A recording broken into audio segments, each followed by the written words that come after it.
तो बिहार में साल 1990 से 2005 तक लालू यादव का राज रहा।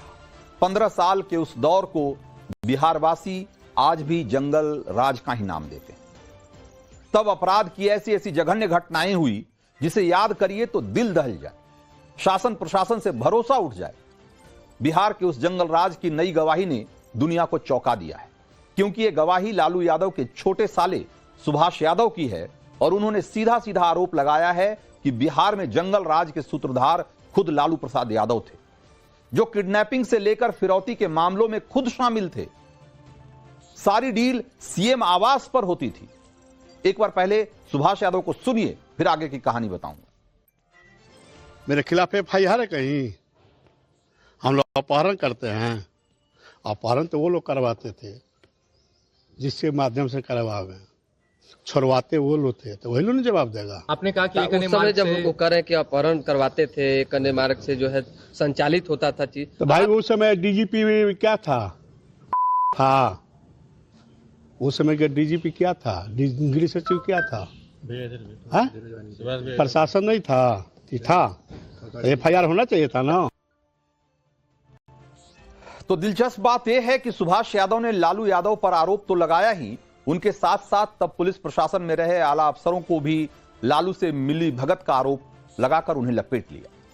बता दिया कि किडनैपिंग फिरौती के मामलों में तब FIR ही दर्ज नहीं होती थी, लेकिन इन सब खुलासों के बीच वो खुद को पाक साफ बता रहे हैं। क्यों?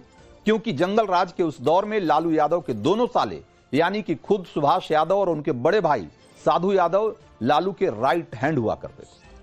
जंगल राज के उस दौर में कैसे कई आपराधिक वारदातों में पर्दे के पीछे इन दोनों भाइयों पर आरोप लगता रहा है कि असल में इसके सूत्रधार यही दोनों थे, वो भी आपको आगे बताऊंगा। लेकिन पहले बिहार में किडनैपिंग और फिरौती के मामलों पर जरा समझ लीजिए कि किस तरह का दौर रहा था, और इसको कुछ आंकड़ों के जरिए जरा समझिए। टाइम्स ऑफ इंडिया के एक सर्वे के मुताबिक बिहार में 1992 से लेकर 2004 के बीच कुल 32,085 किडनैपिंग के केस दर्ज हुए थे, यानी हर साल औसतन 2,468 मामले आए किडनैपिंग के, यानी कि हर दिन 7 किडनैपिंग, 7 अपहरण। टाइम्स ऑफ इंडिया ने यह सर्वे बिहार में लालू की सरकार जाने के बाद करवाया था, और कहा जाता है कि यह आंकड़ा भी सही नहीं है, क्योंकि उस दौरान बहुत सारे ऐसे मामले होते थे जिसमें कि मुकदमा दर्ज ही नहीं कराया जाता था डर से।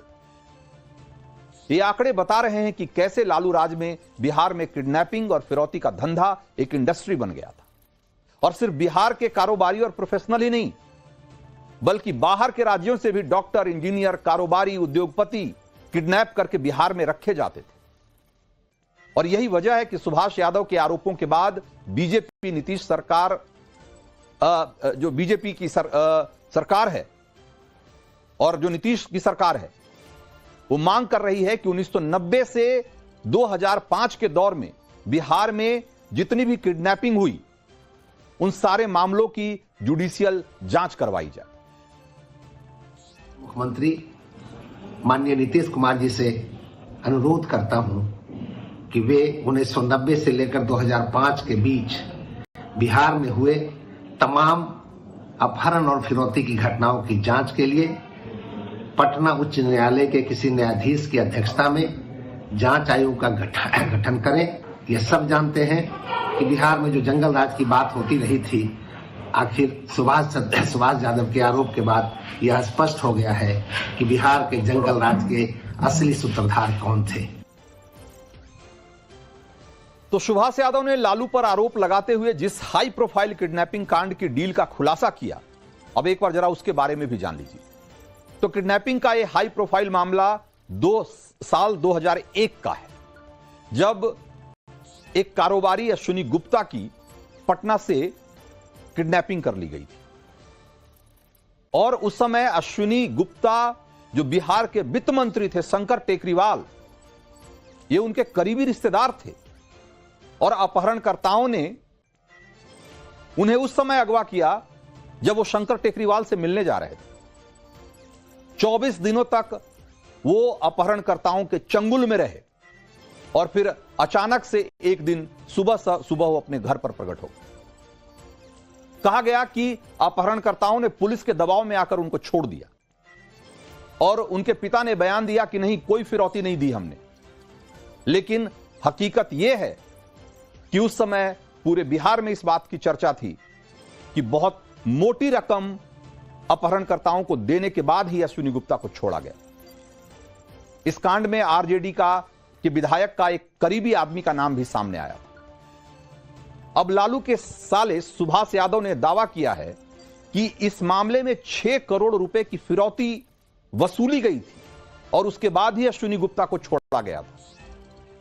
और यह जो पूरी डीलिंग हुई थी वो एक अन्य मार्ग पे हुई थी। लालू प्रसाद यादव जो उस समय के मुख्यमंत्री थे, उनके आवास पर हुई थी। अब आप सोचिए कि किस तरह का दौर रहा होगा। देश का मूड मीटर में वक्त इतना ही था। मुझे दीजिए इजाजत। ब्रेक के उस पार